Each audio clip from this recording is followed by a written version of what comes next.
Oh, now it says we're live. All right. Well, whatever. I'm Brent Leary. I'm Paul Greenberg. Although weirdly on my screen, see, you're usually on the left, I'm on the right. This time I'm on the left and you're on the right. So arguably, I'm Brent Leary and you're No. Paul Greenberg. Yeah, we know there was a monkey wrench that was thrown into our beginning. You'll find out what that monkey wrench is in a little bit. But yes, we are the three.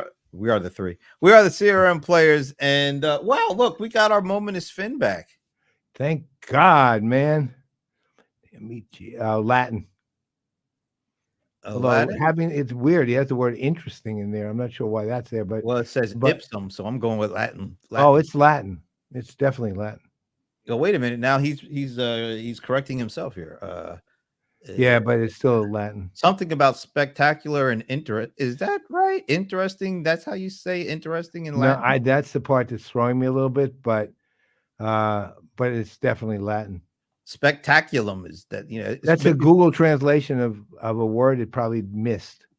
We're happy to have you back too, Sven. Oh my God, yeah. Welcome back. So our guest is in, Sven. We're both agreed on Latin, so let us know if we're correct or not.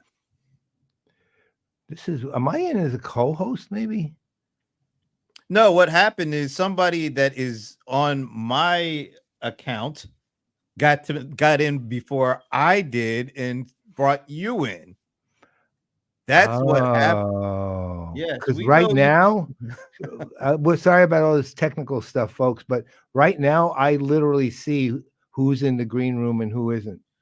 Well, you should, because I added you to my account as a not an administrator, but as a co-host kind of person. So yeah, that must be it, because I must be a co-host, because I've never seen that before. Yes. Well, I added it a while back, but I don't know. It never happened, so it's finally worked. But yeah, there's a little bit of a monkey wrench because I usually bring you into the broadcast, but I didn't do that today. I just was logged in and you were already there with one of our he's not a guest, so I'm not going to call him a guest. One of the faces of PPN. Let's put it like that's right. One of the faces of PPN. Wolf Blitzer. No, not that face. Thankfully. Wait a minute. What is this? Sorry. LinkedIn user. Yeah, I wonder who that is. Yeah, we'll find out. I figure it's probably Wolf Blitzer. Yeah, that would be really something if it was Wolf Blitzer. Anyway, we are the CRM players, and we have been bringing the ass, and I make sure to pronunciate the Z. Pronunciate or pronounce or pronounce. Where's say the Z? Yeah, but just to show you how badly we're starting, where's the screen for that? I didn't have time for that this week. Okay. Yeah, because this is a special show. This is one of those shows where I don't know what's going to happen. We bring together some really smart people who don't mind sharing their opinions on topics of note, and we just get out of their way for the most part. Right. Basically, all we do is provide them with those topics of note, aka noted topics. Ooh, noted topics here, folks. That's what you're coming here for. Anyway, that'll take place in a couple of minutes, and we'll bring everybody out, do a little introductions, and we got the topics lined up. Actually, I just saw one of our me too debaters. Oh, that's right. Yeah, now I can see it now. Finally, first time. It's like I have new eyes. You've got new eyes. That's right. Those eyes are made for looking, ain't they? That's some good stuff. All right. Before we get into those boots are made for walking.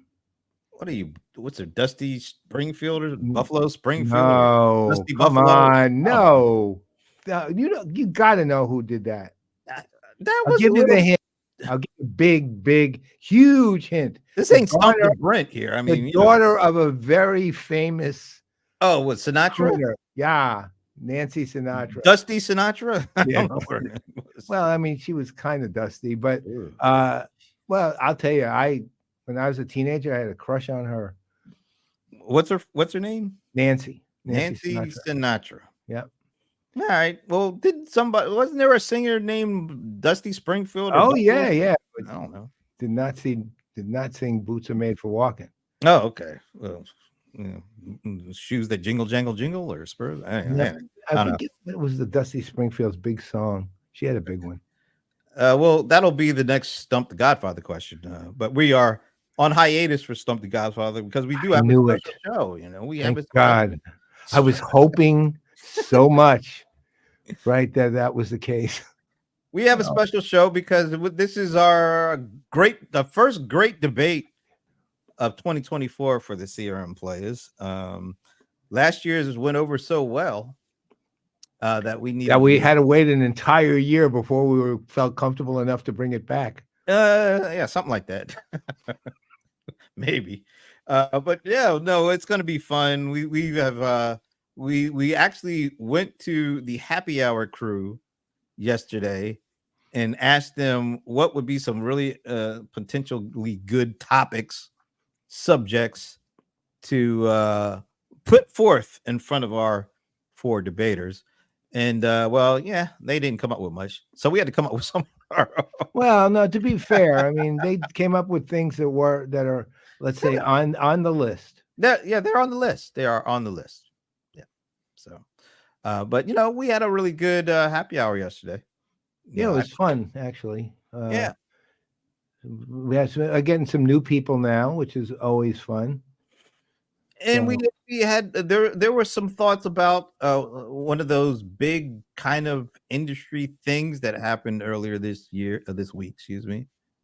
That really wasn't on the radar for most of us in the CRM space, probably up until like last year, and now it definitely is. And that is the main keynote for NVIDIA GTC's conference with Jensen Huang. This has now become something that we have to pay a lot of attention to in the CRM CX space, right? Yeah, I mean, look, ultimately, obviously Gen AI sparked it, but the chips. Look, NVIDIA has been, chip leader forever. They're always the one. Even look, AMD just was trying to catch up to them, but NVIDIA, from a business standpoint, from a standpoint of me as a gamer or anyone as a gamer, really, I mean, these are the market leaders, and there's nobody even close, really. AMD is the only one on the gaming side that can even make a case. But what they've come up with since, because of what AI's the necessary computational power for extremely scaled, because not just scaled in the sense of the way we think of it. Oh, it's a multiple of 100. This is like the multiple of millions, right? They've literally developed the necessary hardware, the chips for that, which is Blackwell, and the CPU is what, Grace, I think, right? So it was mind-blowing. And I personally, technically, that thing was so far over my head, it was ridiculous.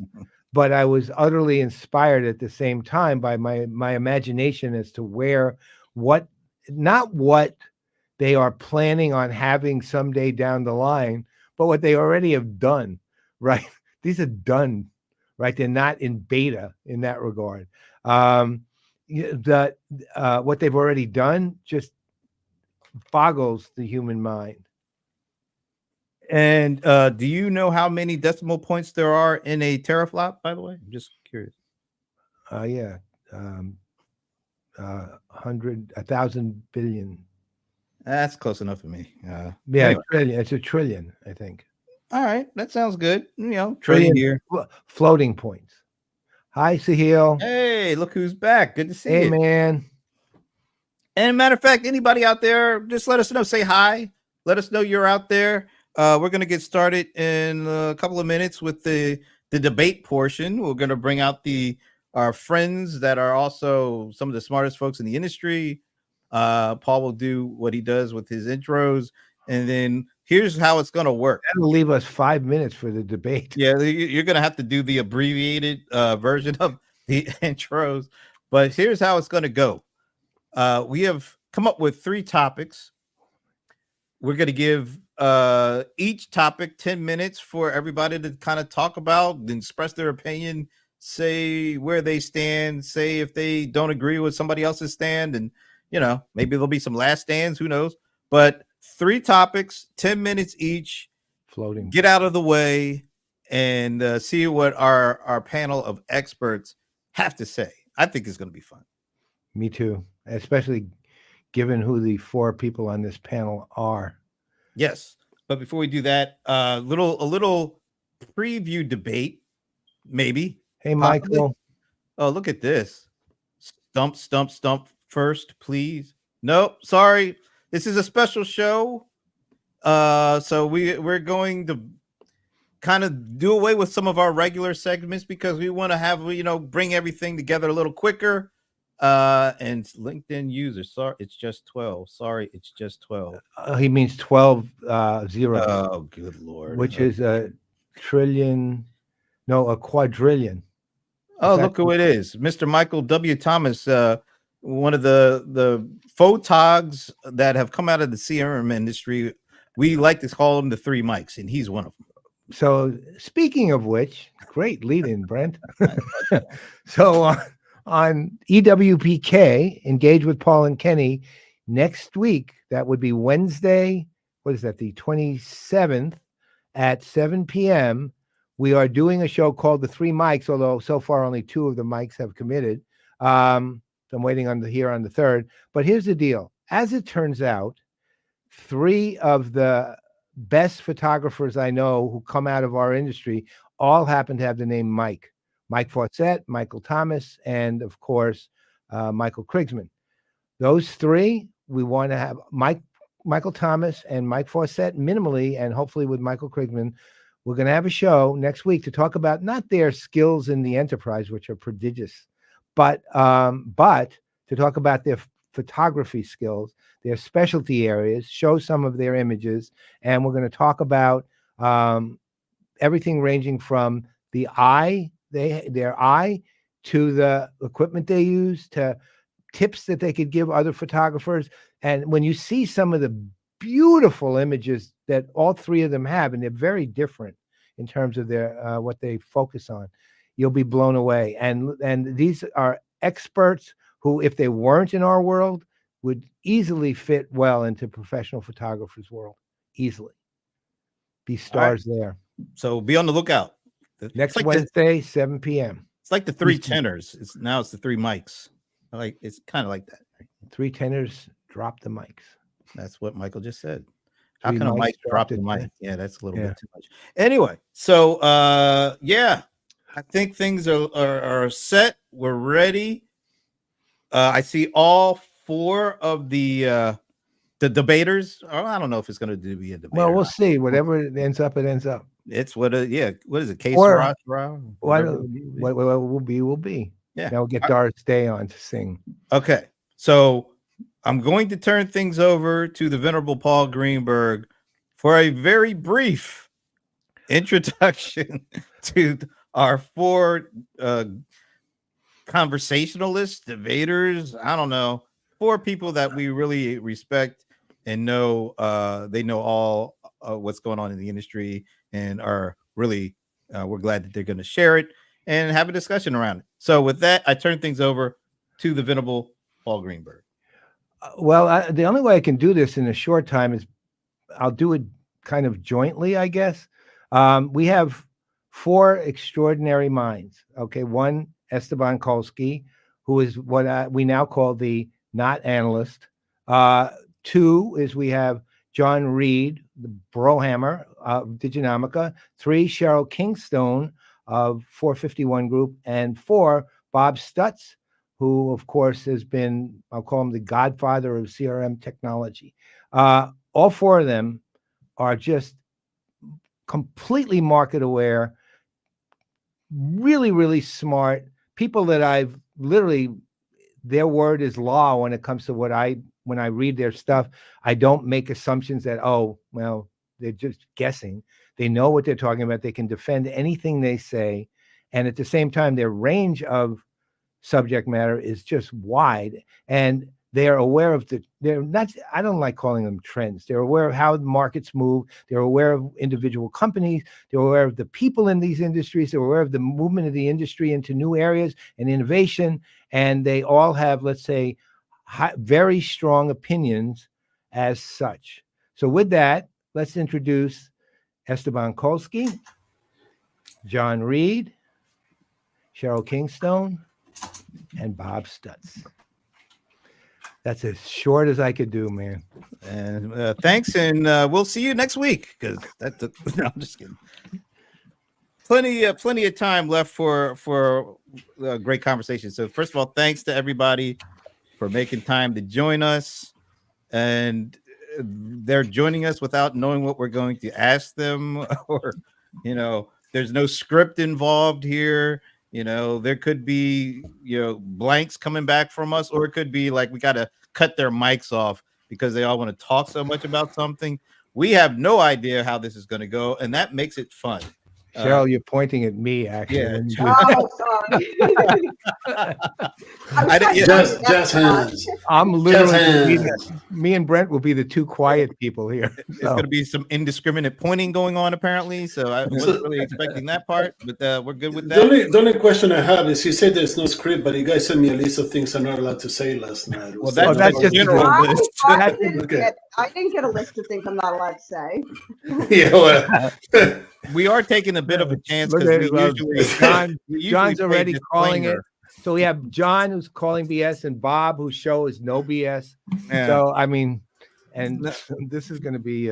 We really should have run the disclaimer since we do have Esteban on, but we're going to live dangerously here. I'll behave today. I won't say a single fucking bad word. All right, there it is. All right, so we have 3 topics that Paul and I agreed upon. We got some feedback from some of the folks in the happy hour, and then we kind of just put 3 topics together. So what we're going to do is do one topic at a time. We're going to give you guys 10 minutes to discuss whatever you want to around that topic. Maybe there'll be some follow-ups. Feel free to ask each other stuff. Fisticuffs if you need to come to. That would be amazing if they could pull that one off. Some virtual. I would love to see that happen. All right. So with all that said, we've got the first topic, and that would be topic number 1. All right. Well, we had to get AI out of the way, so we didn't want to spend the whole 40 minutes talking about it. So we figured we'd do the first topic. Does AI change the role of CRM and CX in developing corporate strategy? Will it elevate CRM CX's importance in the corporate strategy? Anybody want to jump in and take the first whack at it? Feel free. All right, Esteban's hand goes. Why did I not? After his finger went down his throat, his hand is the first up. Actually, AI is a distraction, so you shouldn't. What's next? Okay. It's a distraction. Look, your corporate strategy shouldn't change because you have a technology that changes the way we do things, or else we'll be doing the same for every 10 years. So it's a distraction. So you can continue to focus on what actually you do over the long run, and what are you supposed to do? Unfortunately, it's not a distraction. It's a hammer. It's an automated hammer that's going to be frequently misused and abused. And unfortunately, it's going to give corporate executives the idea that they can save a lot of headcount in their customer-facing operations by rolling out tools that are mostly not ready for prime time and not ready for one-on-one interaction with customers. So that's the big concern that I have about it. Having said that, I do think that a lot of organizations are going to be properly cautious about exposing these tools to customers. So I don't view CRM as the top area for generative AI investments right now. Having said that, I think CRM is still very important. I mean, if you look at SaaS software spending in CRM right now, it's one of the top areas. So I don't think we should sweat that too much. Okay, so wait. No, let's just get something on the table. When you're saying the question is around corporate strategy, are you asking the importance of technology or how the technology is changing corporate strategy as it relates to the use of these new AI or generative AI technologies? I was a little bit unclear on the question. I would go with the closer to the latter. I mean, look, ultimately, we're asking the impact of AI on customer-facing strategy at a company. And yeah, I do agree with John. I don't think it's a distraction at all. And I'm not sure I understood what John was saying, how it's not going to change CRM or it's not going to change budgets. I don't know. Maybe I wasn't listening. But I do see that all our data points to that investments in generative or predictive AI is primarily around the CX use cases. So we ask respondents across the board, and a lot of it, number one, is of course customer service and support, as John was saying, because it is top of mind there. Hopefully they'll start realizing it's not going to replace the people that they already have. It's going to augment. I agree with John, but it's also, marketing and sales.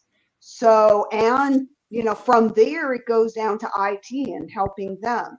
So will it change the face of CRM? It's going to change the way we look at the data and the processes. And I don't think it's a distraction either. I think we have to understand what it's good at and what it's not good at and go from there. I'm going to let Bob say something before I actually think it's a distraction, and I'll tell you why. Because it's just like every other new piece of tech that comes out. Let's take voice as an example, right? When voice came out, all of a sudden everybody said, oh, we need to have voice. What happened to all the vendors? They went and jumped through hoops to put voice in the product. Guess what?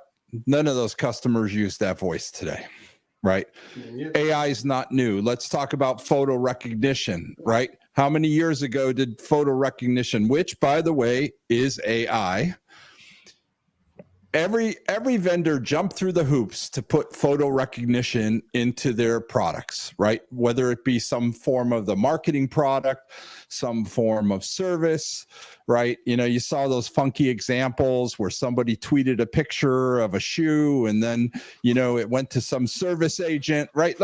Let's be clear.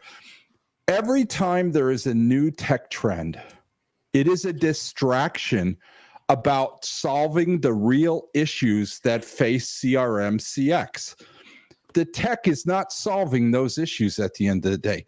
First of all, data, first and foremost, is still siloed in an enterprise.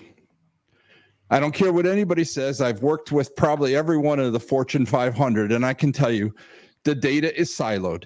There is no consolidation of data. So unless you have consolidation of data, guess what? Gen AI doesn't really work because you can't still get, it's the same problem as everybody saying customer 360. That's actually not correct. You can have some focused Gen AI use cases around specific areas. I do agree with you, Bob, and I completely agree on your data silo point. But one of the reasons that Gen AI is actually useful in the enterprise, and this is just in a modest way, I point out, not in a super sexy way, is that it's essentially neutered and focused on a very narrow problem, and that's when it's actually somewhat useful. So, for example, I've seen customers using this live around service and support where they have modest improvements, and it's very focused because if they try to solve the data problems you're trying to solve in order to use Gen AI, they would never be able to do it. Hold on. Marketing is another use case where if you use it correctly, right? Marketing is a focused use case. Yeah. Where it actually can be very productive and can eliminate a lot of repetitive tasks that are there. So is service, right? Like John said. I agree. So I don't see it as a distraction. I think you have to address it. Well, I see it as a distraction because companies get sidetracked. Instead of continuing to focus on the real issues, which are customer experience, which is still like shit in every single look. Right. Call any call center today. The experience is still crap at the end of the day, right? We haven't solved those problems. Well, you're missing the point. You keep going around and you're missing the point. It could be useful, yes, but the investment and the need to learn something that you don't need to learn because you can solve it in an easier way, it's not worth it to the enterprise to put that money into that fucking distraction when you can just put it into somewhere else and get a better result. The stupid people that say that they can replace 700 agents, what was it, Clark or Carver, whatever the name is.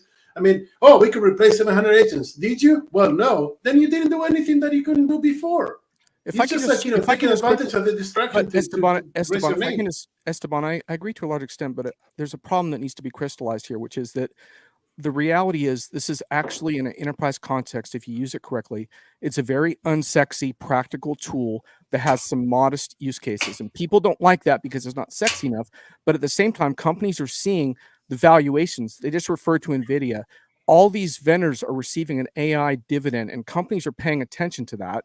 And so they're getting excited by the sex appeal. And it's completely unrealistic for you to think that companies aren't going to look at that, because most of these companies we're talking about are publicly traded and they're paying attention to their competitors. Yeah, but it is they're looking at it for the is wrong reason. They're looking at it 100%. because what they're thinking in their mind is, oh, this allows me to cut X amount of headcount. 100%. Yes. Right? They're going to use it. They're looking They're going at. to actually, they're going to use it to misuse customer experience and make it That's worse, right. is how I believe, right. what I believe. But so then we go back to this is a distraction. The investment could go somewhere else for better results. And it doesn't alter the strategy, which is still to do the things that you did before in a better way. Look, there's two stark realities of AI.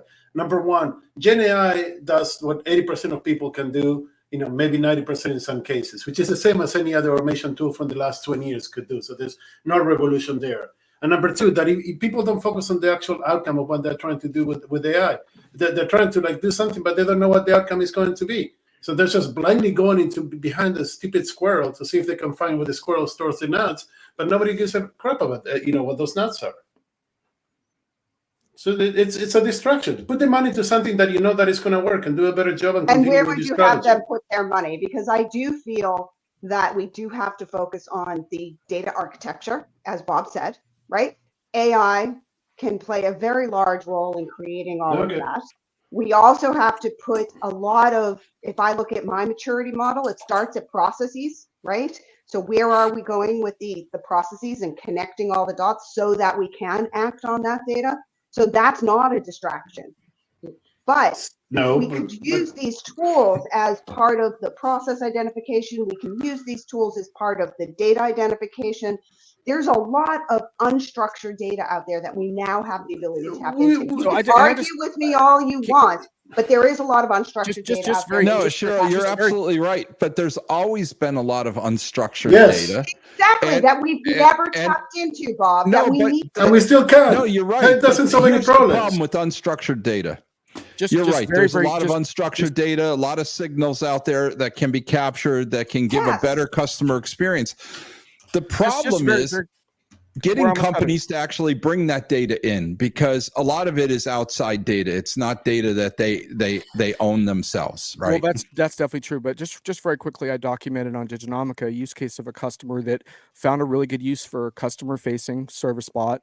And what they were able to do in a modest way was they don't have to hire level 1 support at the same rate, and they transition their other support reps to do more upselling and cross-selling. And it's enabled them to grow and be successful. It's a tool, Esteban. That's right. But let me ask you a question. Could they have that? Could they have done the same? Could they have done the same with the virtual agent in 2005? No. Yes. No. Yes. If they would have done a good job, they could have. No. Because you're getting into my world now. Esteban, no, it's different. The architecture, absolutely not. The architecture is different. It's different. It pulled information. No, it's not. Yes, you got 1 minute. No, it's not. Vector data. 1 minute. Read the fucking article. It's different. One article versus 10 years of Esteban, the reality was those assistants back then were not capable. You can't tell me that you can do today. All right, guys. All right, guys. You cannot I'm tell gonna me start cutting mics off. You could I'm not gonna do start 10 years cutting ago. mics I off. promise you could do it if you wanted to. I'm gonna start cutting mics off. We gotta run. This has been great. That's hilarious. I hated to stop it, but we have, You believe literally it or not, we got have a cut couple 1 minute other early. topics to go. I'm sorry. You got cut 1 minute early. Yeah, because I it was agree with getting a little. John. We had to make you stand Get in a little the hot corner for here. that one. All right, let me do this. You and I against the new cameras. Okay? Let me do this. Let me just ask each of you, distraction or not, for what we just talked about. Esteban, I'm guessing you're saying it is a distraction, right? It is a distraction. Bob. It is, because corporations tend to get focused on these tech things and forget about the other things that can really improve customer experience in an enterprise. Okay. Sheryl, distraction or not? Not a distraction whatsoever, because I see that early adopters of technology that can use it are leapfrogging others that don't. All right, Brohammer. It's a useful tool, but unfortunately, I'm afraid right now it's more dangerous than distracting because it's going to be abused, and that's really concerning. Okay. All right. Got him on record for that. God, that was great. I almost didn't want to end it, but hey, we got topics 2 and 3. All right. Next up, once again, 10 minutes. But by the way, just wait till the enterprises start getting the copyright infringements lawsuits that are coming, because they've used Gen AI to generate shit that's copyrighted. It's coming. You watch my hand as this goes on. When you see that, it's 2 minutes. That's it. Yeah. Oh, you know, I'm gonna look for that, Paul. Absolutely, thank you. All right, moving on to topic 2. We can mute remotely. That's right. Are no-code, low-code platforms as big a deal as they're being positioned to be? How should it impact buying decisions? Whoever wants to start it off. Yeah, I'll fight it, because then they'll yell at me and they won't let me talk anymore. So I'll say it first. They're actually a much bigger issue than people understand. And the reason that it's much bigger issue is because people don't understand what it is. They think that it's just a way to create cheap code, but it has nothing to do with that. So it's a much bigger issue than most enterprises give credit. Wow. I'll just say, look, I think low code, no code platforms are important, only because I do think it helps. It really does help the cost structure of an enterprise when they're trying to modify their cloud-based software. However, I will say that, as AI technology becomes more and more prevalent, and you actually not Gen AI, but real AI, and we talk about true automation and the ability to generate code and things like that, I think those tools will become less and less important over time. Can I actually position that we call it low code, no code interface instead of platforms, since there's no real platform behind, but it's just an interface to a platform? That's not true, Esteban. There are real platforms in low code, no code. So just real quick, I think maybe the one thing we agreed upon in the last segment is that you can't plug tools into a flawed strategy and get a good result. The same goes here. If you don't have good business technology alignment and collaboration, then these tools aren't going to be very useful, because what they're ideal for is helping to bridge the gap there and help business users articulate what they want from a results perspective and have that translated into a form that IT can more easily use. And on the reverse, some of these can also help IT folks build better building blocks to deliver better applications sooner. The thing that I really hate, though, is when people say, oh, well, you can build beautiful apps with low code and no code. That's such an insult to the best developers that are out there. The best development has a form of artistry that engages users, and it's really, really insulting to claim that a business user can just say, oh, make me this, and the tool goes out and makes this beautiful application. That's not what it's for. So I agree with I haven't said anything here. I think John and I are more aligned. So I think the no code, low code is overhyped, right? Because it's about saying that anyone can create anything, and it's like, you can give me a paint and and a paintbrush, and that doesn't mean I'm able to paint anything. And just because I'm able to potentially code something, I might have no clue what I'm coding, right? I don't know where the data is. I don't know. I might be able to just mock something up, but it really depends on what the problem is you're trying to solve. You're going to give a marketer a low code, no code tool to do what? You're going to give it to customer service agents to do what? So it doesn't matter that it's low code, no code. Do I have the time of day to go out and create an application if I'm marketing? My job is to make sure that I'm generating customer acquisitions, right? And where it's trying to go. It's my job on customer service and support. No, right? So is the no code, low code tools for IT to make sure that they're able to create applications quicker?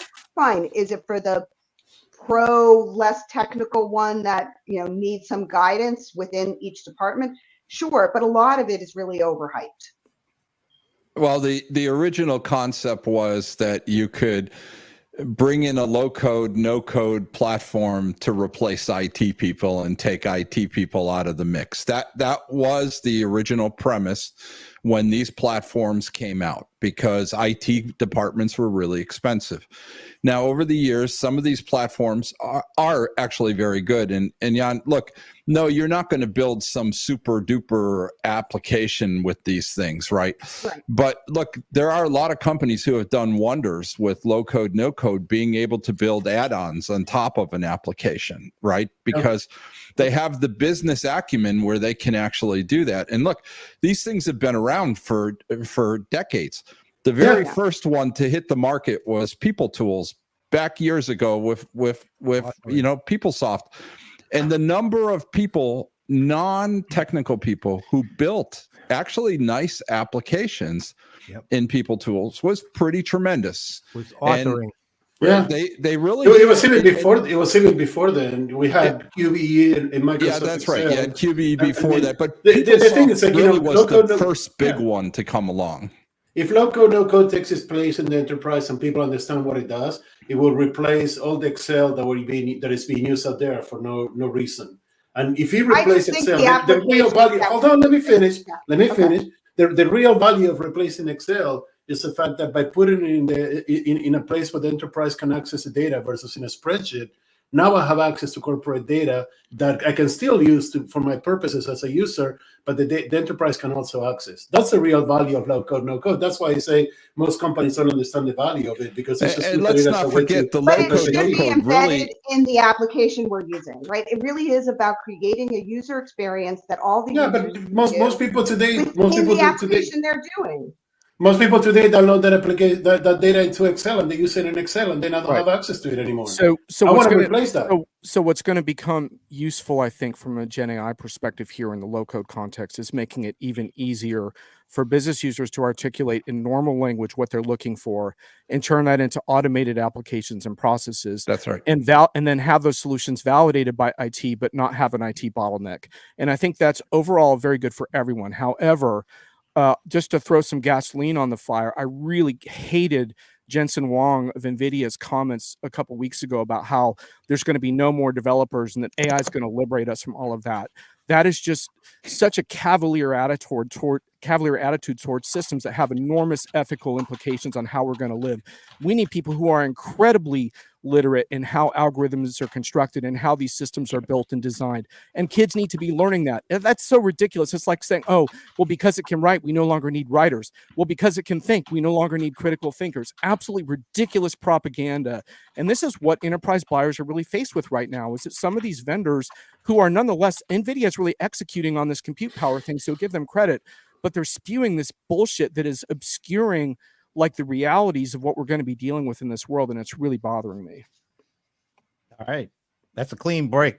So do we want to just take one yes or no? Is low code, no code as big a deal as has been kind of positioned? Esteban. Bigger than most people understand because they don't see the repercussions of it. Wow. I agree with Esteban, and if it wasn't for low code, no code, you wouldn't have the largest vendor in CRM today around, because that's actually how they became big, was low code, no code. Sheryl. Yes, absolutely. But like Bob said, it has to be part of the application that you're using today and not an outside new vendor that's going to come in and complicate everything. Brohammer. I take it seriously, but if the business IT gap in your organization is too big, these tools are going to fall right into it. All right. Wow, we made it through two, Paul. Well, sort of. I'm still getting over that first one. All right. So this is the last topic, topic number 3. Once again, we give 10 minutes, and the topic is, what is overblown in the market today? Can we just stipulate if somebody says, we'll say AI, if you want to say AI, we'll get on to that. But is there anything else in the market overblown today? What is being overlooked and maybe getting lost in the Gen AI shuffle? So what is overblown and what is getting overlooked? That's about you. I kick it off because then everybody says something. I can never say anything else. But I mean, what's overlooked today? You know what it is? It's really this really little tiny insignificant thing called the cloud. All right, you got to explain. Most people just assume that the cloud is a given, but we haven't even reached the full benefit of what a true distributed computing and a true cloud can do. And the infrastructure behind it hasn't been embraced by not even like 10% of organizations. Once you actually embrace the infrastructure of distributed computing, the cloud, and what you can really do, then all the shit that we're discussing becomes completely irrelevant. Because then we have an infrastructure that we can do whatever we want on top of that, and distractions become literally ephemeral.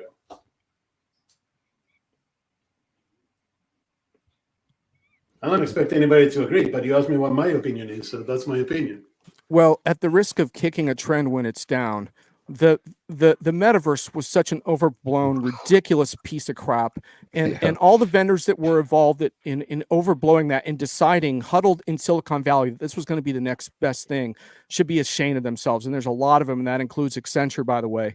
And we just need to move beyond this and realize once again that there are tools that we apply to problems, and we don't get to create the trends. The trends are defined by the people and organizations that are trying to solve problems, not by pundits, not by Silicon Valley, not by venture capital. As far as the things that are being overlooked, I'm going to give you two of them that are really different.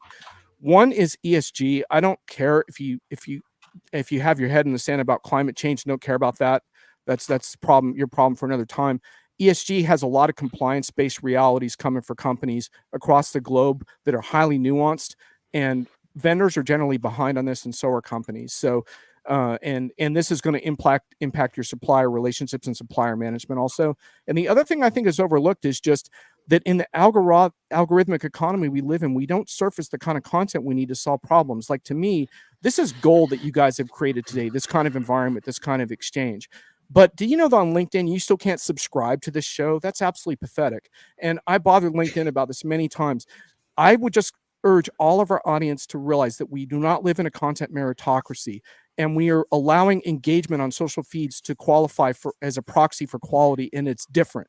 Engagement and quality are not the same. Engagement is loaded with self-promotional bullshit, and quality is hard to find. Trust me, I curate quality content every week, and I need RSS news feeds to do it because the social networks fail at this. Yeah. So let's do so better. I was actually going to say the similar thing around the data and the content. So content is overlooked, and it really needs a backbone to understand and manage, along with the data that's driving it. I think we are only on the early cusp of doing this. And Bob pointed out at the beginning of the conversation, we've been dealing with automated metadata tagging for 2-3 decades now, but yet we haven't really capitalized on that opportunity. And now we have content so important to our execution and video, and it's all changing. So I do think there's going to be a lot around the content and how we're managing that supply chain. But what's totally overblown is the term, and I've said this for about a decade now, the term CDP. Right? Because at the heart of every application out there from a customer standpoint is a data platform, right? So now that Salesforce was saying they have the CDP, well, fundamentally, what did they have 2 decades ago? So what's changed is the data architecture, right? It's no longer, as everyone knows here, an operational data store. So now what are we doing to totally change, and don't get back to Esteban about how this architecture hasn't changed, because it has, right? How are we truly, and Databricks isn't solving the problem, and Snowflake isn't solving the problem. And so now what is going to be that next gen data architecture that really can bring together that unstructured and structured data and really use it across the organization in a cost-effective way? And that's part of the problem we haven't solved. From content to voice to text to imaging, everything needs to be in that architecture. I don't want to, but I'm going to have to quote for one of my favorite movies, Black Man, the first one, when they go to get the testing done, and at the end they say, this is exactly what we expected from all these years of being raised by the structures that we built around. All the comments that you guys are making, I'm missing, the data architecture hasn't changed in 40 fucking years, and it won't change in another 40 years. I mean, what changed is the ability to store more. We create more data that is useless than ever before, but we store it the same way that we ever did. It has It's not changed. By using data in streaming ways, vector database. So you put the data in a different bucket. You put the data in a different bucket. How is that different?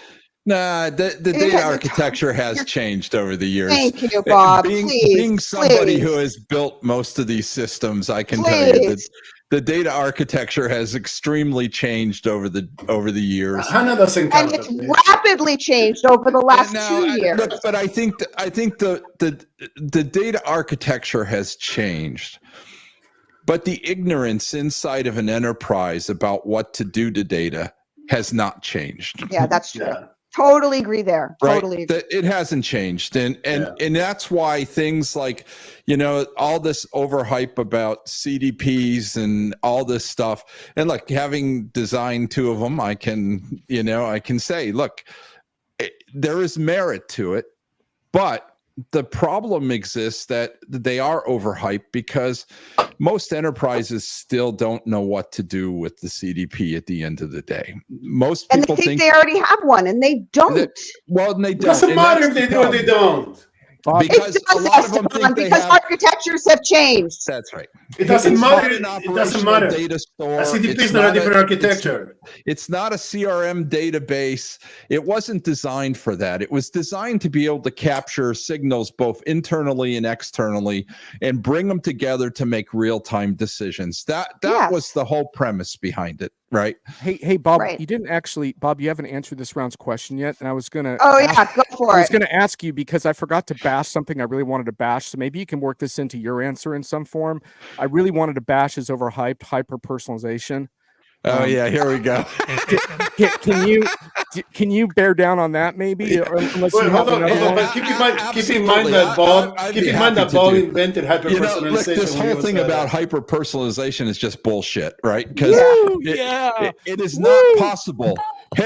All I got to say is, has anybody ever used a personalization tool? Has anybody ever actually seen what it takes to do personalization? It is so manual. What you have to code to actually do personalization is so humongous, right? Which is why you can only do personalization on small use cases at the end of the day, because this concept of hyper-personalization, everybody talks about it. All the marketing people, oh yeah, this is it's absolute bullshit, because no company can afford to do hyper-personalization at the end of the day. And by the way, if you think about just content, let's come back to the whole aspect about content. Content is so decentralized in an organization today. Mm-hmm. Mm-hmm. That's why I'm saying the supply chain and managing is really important. And they don't even know where half their content is at the end of the day. And if you look at a large enterprise, how many CMSs do they have? Most of them have unbelievable amounts of CMSs, right? But content, I think, is the one piece that we're not spending enough time on, because it is important, and it's everything, right? It's always been there, but it's never been as important as it is now. And that is the whole life cycle of content, from creation to storage to monetization. There's none of the vendors are spending enough time on this at the end of the day. No. And Bob, right? I remember a decade ago, even taking a look at it from the point of view of sales and sales content, and nothing ever really came about that, right?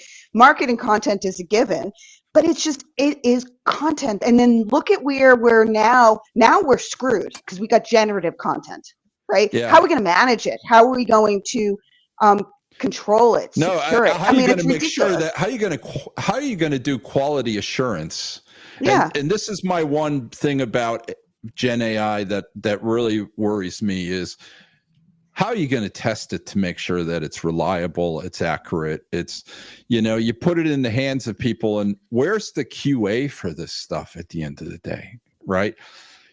I think you have to be very careful with what you do with this, and make sure that you got to put some safeguards in place, because just turning these tools loose to people is really dangerous at the end of the day. And that's why I still believe that the Gen AI is overhyped, right? Because there's a lot of talk, but the reality is it's not really ready for prime time broad usage. Let's be clear, right? It's not there yet.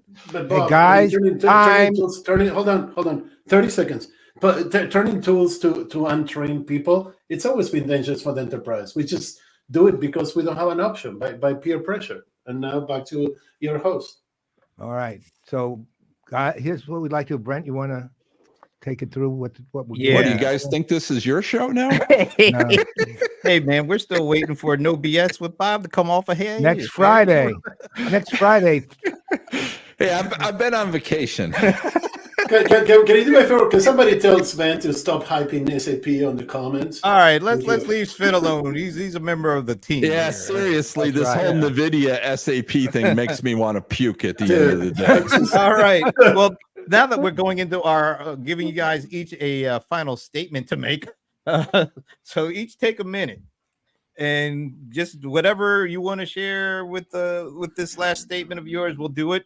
I'm going to start with Sheryl Kingstone. And by the way, before you start, a minute literally means a minute. Although, can I get some bounce on that? I mean, anything at all, or like what are we talking about? CRM CX or anything at all? Now let's leave it to anything at all.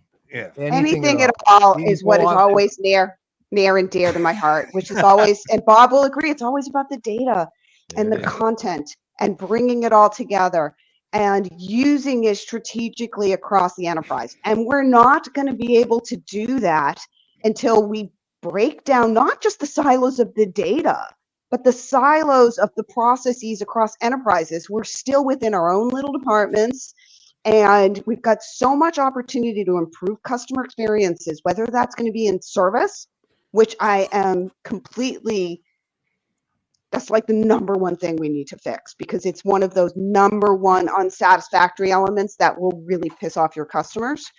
And then let's deal with marketing. And marketing is getting all the hype and service is getting relegated to the back seat.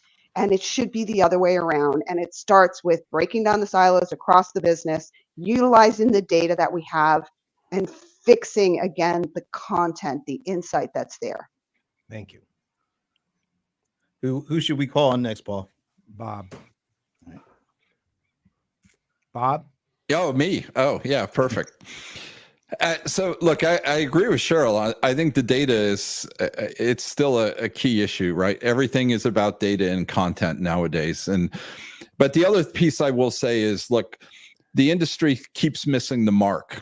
And that is, we still keep building dumb applications at the end of the day. We don't have smart, intelligent applications, right? This is why we don't progress in the industry. We keep plugging these little pieces like, Gen AI, voice, analytics into these platforms that are, first of all, antiquated. And secondly, the issue is they're still dumb applications at the end of the day. There is no intelligence in a CRM system. None. Sorry. You can say what you want. There is none. The intelligence comes from the user. It's all up on the user to really, it's a pull system. It's only as good as what you can pull out of it at the end of the day. We need to flip that. We need to start building the technology is there now to build smart applications. And I hope that some vendor will come along and build the next smart gen CRX system that will really revolutionize the industry, because that's what's missing today. We're still dealing with old platforms that are 20 plus years old. Thank you. Brohammer. So I made a list of all the misconceptions of Gen AI, and it's about 25, and we only covered like 3. But what I'm going to say is that the enterprise collectively, and that means all of us watching, including the really smart commenters, we have a collective responsibility, especially with this technology, but in general, to put our heads together and better understand this, because this is rather profound, and we need to start being a lot smarter because there's so much junk and hype out there. The good news is that the enterprise has a chance to create better and more accurate AI of all kinds by refocusing on the problems with data, process, and culture that we've described in this broadcast. So this is the opportunity that's put in front of us, because if you just let these systems loose, they're not going to be accurate or useful in enterprise context. So will the enterprise step up? Because the consumer tech marketplace has always made fools of the enterprise from a technology standpoint, whether it's the smartphone or UX stuff, mobile, everything was consumer first. Now the enterprise has a chance to show the consumer side how to do AI in a responsible and ethical way that is accountable to humans and not abused. So let's see this. And second of all, I just wanted to point out that most of the thinkers that established the deep learning precedents on which Gen AI is built have acknowledged that scale is not going to solve the shortcomings, and they've moved on. And they're trying to figure out how to solve the inherent problems with these models. Enterprise vendors don't seem to be aware of that. They don't realize that they're shilling something that even the creators, people like Jan LeCun, even Sam Altman has admitted that scale doesn't work to solve these problems. So we need to wake up and realize the scientists have moved on to try to fix this. We can't pretend like it's fixed. All right. And the irascible, close us out. You killed my comment was going to be, look, if he managed to break down the data silos, create smart co-pilots and agents to deliver hyper-personalized end-to-end customer experience that are customer-centric and focused on true value outcomes that the enterprise is seeking for, you still got shit at the end. So stop worrying about that. Build a good infrastructure and let your customers do whatever the fuck they want to do and get out of their way. End of the story. Thank you. All right. There we have it. Oh, that was so nicely tied up in a nice little bow at the end of. Yeah, I think you need more Always shows. razor I think blade. you need more Anything shows for you, like Brent. this. Anything for will. you, my brother. To your point. No, you know what? This is great. Maybe we're gonna have to do more than one great debate this year, because Or we could always do a spin-off. we could do. Hey, all right, We we're have in a spin-off. unlimited capability with PPN. You know, you could actually Very torture limited me. money.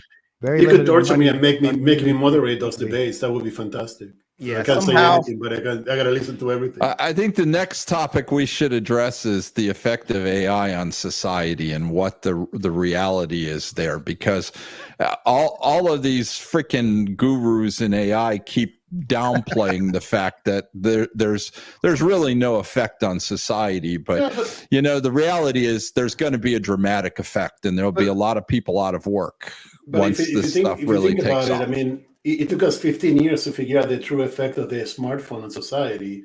So there's no reason that the effect of AI on society will be realized before at least a decade, you know. So All right. Well, This has been unfortunately, it's happening already.